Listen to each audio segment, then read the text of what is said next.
All right, here with the quarterback of the Washington Commanders, Sam Howell. All right, so you got to tell me something. 3rd and 7. That pass to Pringle, that cannot be an EB's playbook. Yeah, I mean, it's definitely not the way we talked about it when we installed it. But you know, it's just one of those things. I kind of felt he had a lot of space over there, and I knew they were bringing a cover 0 blitz. So I knew there was a lot of space out there. So I just tried to throw it out there and let him go get it. You said, I think this after the game, that the interception at the end of the first half was the worst or one of the worst passes you've ever thrown.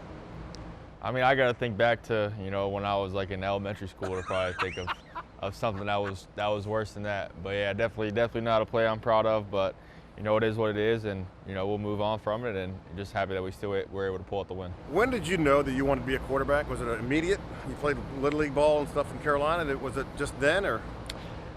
Yeah, I started playing when I was in. I started playing flag football when I was in 1st grade, Okay. And I was always a quarterback. You know, my dad made me the quarterback for some reason. But yeah, ever since then, you know, and just watching football growing up, you know, I wanted to. This is what I wanted to do, and this was my dream, and I worked every single day of my life to get to where I am today. So it's just a matter of me trying to maximize the moment and take advantage of the opportunity that I have.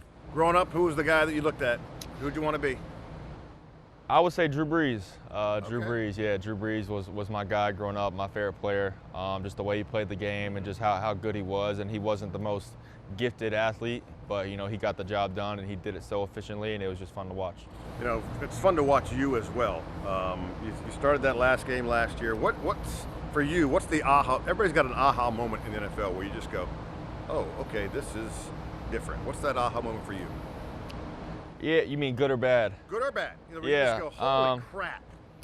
Yeah, I mean, obviously, I think, you know, just playing in that first game last year and just seeing how fast everybody is and how fast the game really moves and how fast literally everybody is on the defense. You know, how athletic the defensive linemen are and how fast corners can break. So I think just seeing that in a live game was definitely different. Right. And then I think just, you know, just after that Denver game this year, when because my first game last year against the Cowboys, I didn't think I played great. You know, obviously I thought I played well enough to win, but you know, and then our first game this year against Arizona, I don't think I played great either. You know, I had some turnovers. Right. But the Denver game was the first game I felt like really confident in my abilities as far as playing well at this level. Obviously, I always thought I could do it, but you know, you really don't know until you go out there and do it. Yeah. So after that game, I was very confident. All right, I want you to take the viewers to because they're going to see this, at the line of scrimmage. What are you looking at? And without giving away trade secrets, but when you get up to that line, and even before you get to the line, already you know you're looking at the defense. What are you looking for, and what are you calling out? Yeah, I mean, as soon as we break the huddle, you know, my eyes go to the defense, you know, and I look at the front to see what kind of defensive front they're in. Then I try to look at the safety structure and see what structure the defense is in, whether they're in a 1-high or 2-high structure. Then, you know, depending on the play, I kind of know what I need to know before the snap. You know what I'm saying? Okay. So it can change depending on what the play is, as far as who I need to look at, who I need to, you know, if I need to see where the nickel's at or something like that. You know, obviously I always try to look at everybody, right. But there's certain things that you need to know for every single play. And so I'm looking at that stuff, and then, you know, making calls, making the mic point, stuff like that in the run game and in the passing game. And then if there's a protection call that needs to be made, making a protection call. But, you know, just trying to get everybody on the same page, and then, you know, start the cadence and snap the ball. I saw this real quick last week. You can't tell me what it is, I'm sure. But for me, it just said, I'm dialing somebody long distance. I'm going to throw a long ball, which is not the case. But it's a good. The signal's got to be. I mean, your guys on that field have to be looking at you at all times, right, before that snap. For sure, yeah. I mean, we have a lot of hand signals in this offense, and you know, they give me a lot of freedom. EB gives me a lot of freedom at the line of scrimmage to signal stuff out and change stuff at the line of scrimmage. So you know, our guys know before the ball is snapped, their eyes need to be on me in case I need to give them a signal or something, and they've done a good job with that throughout the year, and that's been something that's helped us a lot. You played with Scott Turner offense last year. Eric Bieniemy's hired. Your first reaction when you see the playbook for the first time is what? Yeah, I was excited. Obviously, you know, the Chiefs have had a lot of success, you know, as far as, you know, especially in the passing game. So obviously I was super excited about us hiring EB here.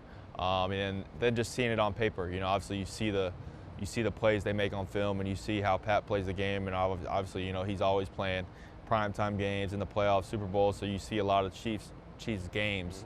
But it's cool to kind of see it on paper and see kind of how they installed it and how they did it. So it's been fun to, you know, learn this system. You wore 7 at Carolina. You wear 14 now. Did you ask Joe Theismann if you could get his number or not? Nah, I didn't ask him. No? Obviously, coming in here as a rookie, I didn't think I was worthy or anything of asking Joe. Obviously, he was a tremendous player here, and obviously, you got to be somebody to wear that number. And I think I still have a long way to go to get to that point. But I'm happy with the number I'm wearing. This is the number I wore in high school. Okay. So yeah, for sure. Are you tired of hearing a 5th round draft choice?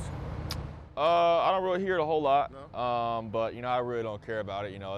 It's in my past. Obviously, everyone wants to be a 1st round pick, but once you're here, you're here. And the draft doesn't really matter anymore. And I was thankful to get an opportunity. Thankful to Coach Rivera for giving me an opportunity. Obviously, I think a lot of quarterbacks that were drafted in the 5th round don't get an opportunity to start. So I'm very thankful and appreciative of that opportunity. So now it's up to what I do with that opportunity. You're a Tar Heel. I'm a Terp. Did you go to a lot of basketball games when you were there? Yeah, I went to a few. Yeah. You and Jamison Crowder, the Duke guy. I think I hate Duke more than I hate Carolina. Hate's a strong word. I understand that. You guys got any bets coming up for the basketball season? Will that happen? We haven't talked about it, but I'm sure maybe we'll go to the game together or something like that. Yeah. But yeah, it's fun to have some other ACC people in here. Obviously, Jacoby Brissett went to NC State, so it's fun to have some of those rivalries in the locker room. Makes things fun. Yeah, Maryland's not in the ACC anymore, by the way. I'm not sure what that's still about. Oh, I know what it's about. It's about money. One of the things that's, I won't say oddity, but your diet. You don't eat beef. Chicken's the only meat you eat. Yeah. Where did that come from? Yeah, just growing up, I didn't like red meat, and I didn't like seafood. So for the most part, it was chicken. I eat a little turkey. But yeah, for the most part, that's kind of how I've been my whole life. And obviously, I've tried to change and tried to work some other things into my diet, but I really just don't like it. And I've kind of found what works for me. Right. All right. I want you to watch this. Yesterday at practice, I had the quarterbacks on the side preparing for the semifinal game against Asheville School this Friday. And I was telling them about the time you threw the skip pass out to Jeremiah Miller, and it went about 70 yards for a touchdown because everybody just stopped running. They thought it was an incomplete pass. Man, that was really good. It was so good. So good, so good, so good. I know you remember that play, and I really hope you remember that song. Good luck this weekend, buddy. I love you. No, I love you too, Coach. That's awesome, How about man. that, huh? Yeah, I appreciate you doing that. Absolutely. Yeah, that's awesome. I Yeah, for talked sure, to definitely. him this morning about it, and he said, "What do you want to do?" I said, "I want to surprise Sam Howell." And he raved about you. So what do you remember about that play, the skip pass? I'm guessing that wasn't intentional. Yeah, I knew I threw it backwards. So I threw it backwards Right. to where, obviously, so the skip pass could be legal. And, he caught it and went the distance, and, they thought it was an incomplete pass because it hit the ground. But, that's high school referees for you. And he said to make sure that Sam referenced the songs. So what is the meaning of the Neil Diamond song that was playing in the background? Do you know? Oh, yeah. So good. Yeah, I'm not gonna tell you the whole story He behind said you might it. get red-faced. I'm So not I gonna, think I'm not gonna tell you the story behind it, but Really? that's a good joke. I was not expecting that from him, but I'll have to find a way to get him back for that one. All right, so Coach is going to see this, and he'll get back to you. Sam, thanks for your time. Appreciate it, man. Yes, sir. Thank you so much.